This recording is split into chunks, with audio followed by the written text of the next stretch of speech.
Hello, Pelicans fans. Welcome to the latest episode of State of the Pels. We've got a fair amount to talk about today, so let's jump right into it. First thing, we're going to go ahead and dive into sad news. The Pelicans are officially out of making the play-in. This is a fate that we all pretty much expected early into the season, but they did make a healthy run when DeJounte Murray came back, and it's been pleasant to see. So that's a positive that we can take away, but officially eliminated with that loss to the New York Knicks. It was interesting seeing the game with the Pelicans against the Knicks with Jose Alvarado there.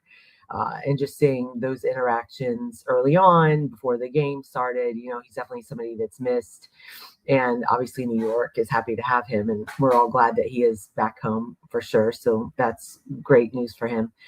But I want to talk a little bit about what we have been seeing from the Pelicans here down this stretch. They got DeJounte Murray back.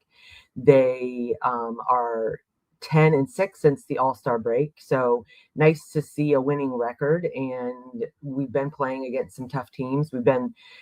Even with the game against the Knicks, we were really close in that game. So it looks like we're holding our own. And you've got 10 games left in the season at this point. So it's like, who knows what's going to happen, how much anyone's really going to play, because you don't want to get anybody hurt. It's irrelevant at this point. Props to DeJounte Murray for coming back from that injury, which we all know is such a tough injury to come from. Came back from it, and he kind of put the team on his shoulders and said, let's have some fun and see what we can do. He posted that on X, and that I think was motivating just for a lot of fans to be like, all right, what are we going to do here? What are we going to see here? And he's really done a great job of being a leader on this team and running the offense, running the team overall. I think that's one of the main differences you can see with him as compared to Jeremiah Fears, is that he is just not quite there in terms of running the team when they're on the court together. He's not quite in that leadership position, which is understandable. He's a rookie and 19 years old. So having the leadership from Murray has definitely made a big difference. And that was really great to see him come out and be able to perform at such a high level after the Achilles injury. So I definitely feel encouraged about him going into next season. And the Pelicans they're going to still need some pieces for next year. Just because they've been performing better recently doesn't mean we need to run it back with just this team. I have my thoughts on who should return and what are we going to do with Borrego? Is he going to be back next year? What about Zion? What's going to happen with him? But I think the stats have shown that the Pelicans, they definitely need to get another 3-point shooter. There's no doubt about that. They're one of the lowest 3-point attempting teams in the league, and you just can't win games when you're battling a 3-point versus 2-point game the whole time. You've got other teams, and they're taking the shots that need to be taken from the 3-point line. Of course, they're knocking down a fair number, and so the whole game you're combating, they just knock down a 3 and we're going to make it 2. So you're kind of always behind the 8 ball there. Now the Pelicans do have a top 10 offense since the All-Star break, and that's a big testament to DeJounte Murray as well. And we've seen guys like Saddiq Bey having just a career year. You thought he was going to be a role player, and he's been a starter on this team for most of the season. So you've had some guys step up. Of course, Trey Murphy's had a really great year. Just overall a great year, but from the 3-point line, really, really fantastic too. But those have really been the only 2 guys. You have people that can knock down 3-pointers, but we need more of an actual 3-point shooter, someone that's looking to take the shot, someone that will have to be respected from behind that 3-point line, someone that they can't always help on. They can't go under the screen on it. Got to go over because he's going to knock down a 3, at least take the shot. So that's going to be a big piece in the offseason that the Pelicans are going to have to look at for sure.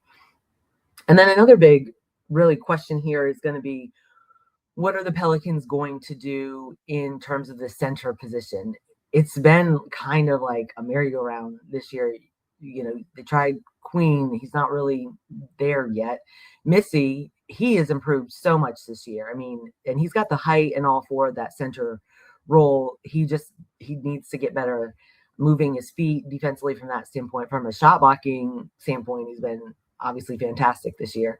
And he's just gotten better offensively too. So it's great to see him progress there. We've got Carlo, and he's really not going to probably be, your starting center. Zion is just not, he's not a 5. He's not a 5, so he's a 4. And I really wish he would, as I've discussed, develop that mid-range and three-point shot so he could be even more of like a 3, depending on what the lineup looks like in there. So the question is really, what do we do with that position? I mean, even Herb Jones was playing center a good bit this year. He's just so good defensively, which is great. But offensively, he did have a slow year compared to the season before. So there something needs to be worked out there. You got to have a solid piece there, not just several like second team guys playing in that center position. We need someone that is a true starter and leader there. And yeah, the offseason, I definitely know that there will be some improvements made from the guys we currently have. But I just don't know if that will be enough for this team. So center position, three-point shooting, those are going to be the two big concerns that need to be taken care of in the offseason. So you still go back to the question of, okay, well, the Pelicans are doing so much better now. If you can get those pieces that you need in three-point shooting and more of that big man role, then do you run it back with the team that you have right now? Do you keep Zion and not look to trade him? I posted about this earlier this week. I don't think that the Pelicans need to move away from Zion. A lot of people are like, oh, we're tired of the same old story and waiting around for Zion to turn things around. But he turned things around this year. I mean, there's no doubt looking at his numbers. He played the majority of the season. I mean, overwhelmingly the majority of the season. And he also had really great numbers. But he needs to take the next step in the offseason and develop his mid-range shot and develop his three-point shot, which I think he already has. I just don't think he's confident enough in it to do it in a game the amount of times that he needs to do it. So I really think that's what's missing from him there. If he does that, if he opens up his game there, I mean, he really will be unstoppable. So there's a lot of questions around what's going to happen there in the offseason with the team, as well as what are they going to do in terms of head coaching? Do you keep Borrego and say run it back with Borrego?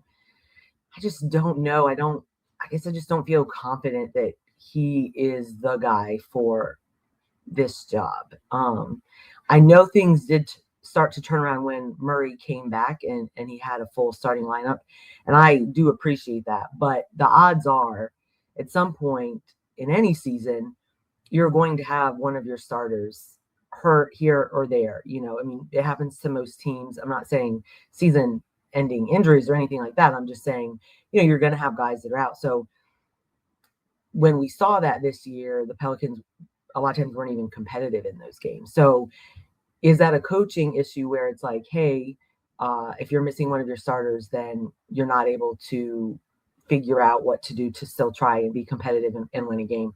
That is my biggest concern. I didn't see that happening this year.